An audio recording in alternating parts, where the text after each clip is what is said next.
Welcome back to the WP Tuts Plus WordPress tutorial series. In this video, we'll explore how to use comments to engage your visitors in conversation. Comments are an important feature of blogs because they allow your readers to respond to your posts. This gives your readers the opportunity to share their own thoughts or questions about the content of your post, but your readers may also provide links to other resources, generate discussion, or simply compliment you for a well-written post. The recent comments module on the dashboard informs us that there are 2 new comments on our blog post titled All About Acme. Comments that are awaiting moderation are highlighted in yellow to catch your attention. From here, we can easily approve, reply to, edit, mark as spam, or move this comment to the trash. Previously approved comments can be unapproved at any time. Now, this commenter has accidentally misspelled our company's name.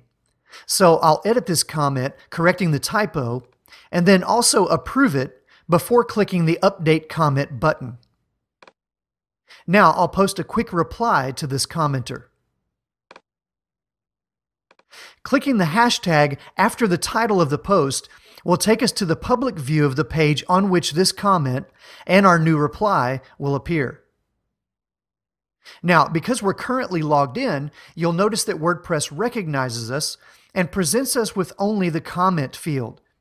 But if we log out, then we'll see the comment form as it appears to our readers, with the name and email fields also being required. This gives you an added level of security before someone's able to post a comment on your blog. In the Comments subpanel, you can perform all the same functions in addition to being able to bulk edit your comments. Multiple comments can be unapproved and approved, marked as spam, or moved to the trash. At the top of the Comments subpanel, you can filter comments by their status or even search for a specific comment. Comments can be controlled and regulated through the use of filters for language and content, and they can also be queued for approval before they're visible on your website. This is useful for dealing with comment spam, which is unfortunately on the rise. To change these settings, visit the Discussion subpanel under Settings. It's a good idea to allow people to post comments on your articles by default. This is how you encourage discussion and create a stickiness to your site that makes people want to come back.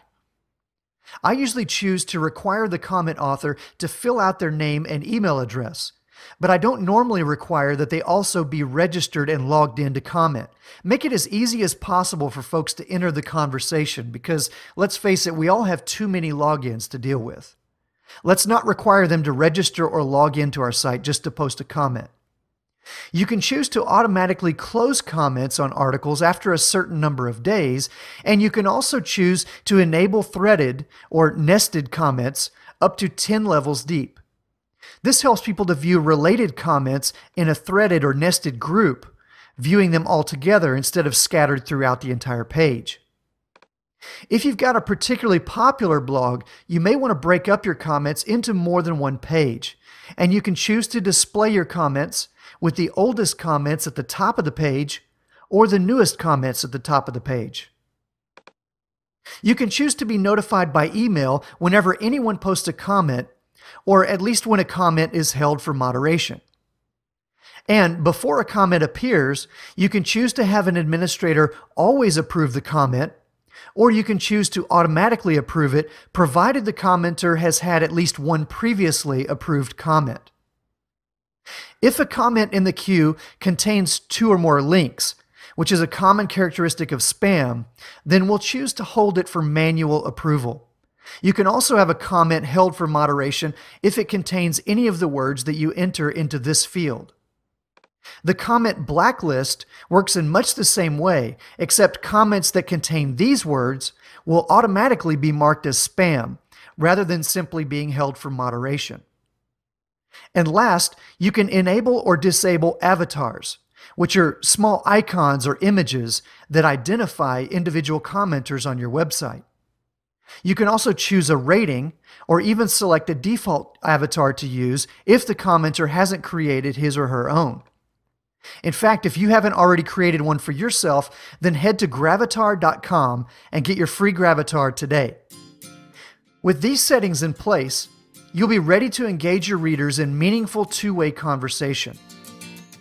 In the next video, we're going to talk about how to create links within your posts and pages.